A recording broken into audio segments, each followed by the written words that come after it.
السلام علیکم ورحمۃ اللہ وبرکاتہ۔ سلسلہ اقوال حضرت علی رضی اللہ تعالی عنہ۔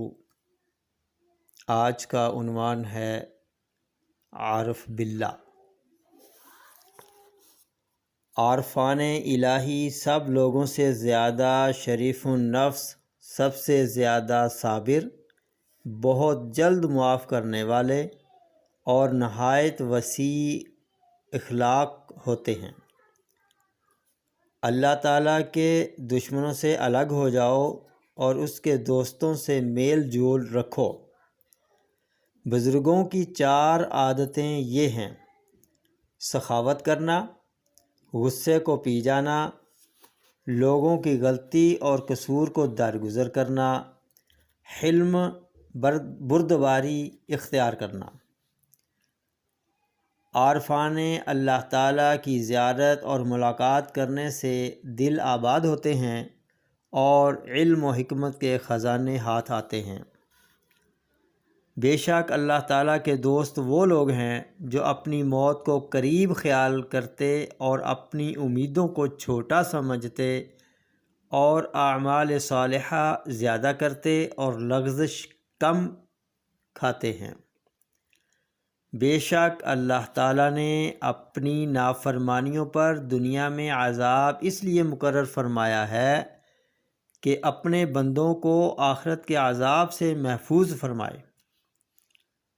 بے شک اللہ تعالیٰ ایسے لوگوں کو محبوب رکھتا ہے جو پاک دامن، حیادار، پرہیزگار اور اس کی تقدیر پر راضی ہوں۔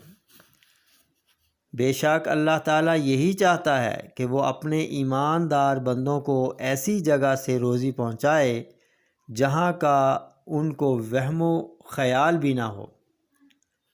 بے شک اولیاء اللہ کا یہ شیوہ ہے کہ وہ اللہ تعالیٰ کی یاد میں سب سے زیادہ مصروف رہتے، اس کی نعمتوں کا ہمیشہ شکریہ ادا کرتے اور سختی و مصیبت میں سب سے بڑھ کر صبر کو اپناتے ہیں۔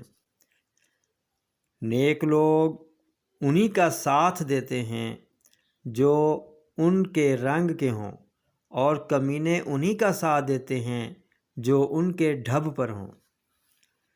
جو برے کام کو ہاتھ اور زبان سے مٹاتے ہیں اور دل میں برا سمجھتے ہیں، ایسے لوگ خصائل خیر کے جامع ہیں۔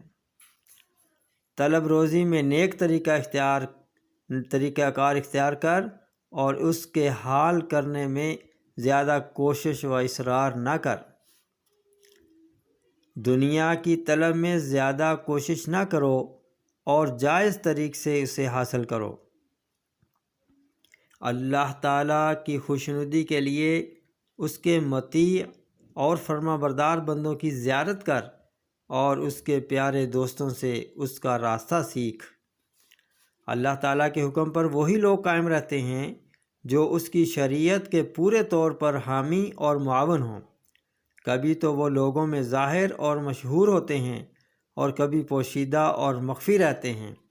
بہرحال ان کے وجود مسعود سے زمین اس لیے خالی نہیں رہتی کہ گمراہ لوگ شریعت حق کہو کے روشن دلائل کو باطل کے پردہ سے نہ چھپائیں۔ اللہ تعالیٰ نے اپنے بندوں کو خالی اور بیکار نہیں چھوڑا، بلکہ ان کو یا تو اپنی رضامندی کے راستے پر چلایا ہے یا ان پر اپنی حجت قائم کر دی کہ اس کے بعد ان کو کسی عذر یا معذرت کی حاجت نہ رہے۔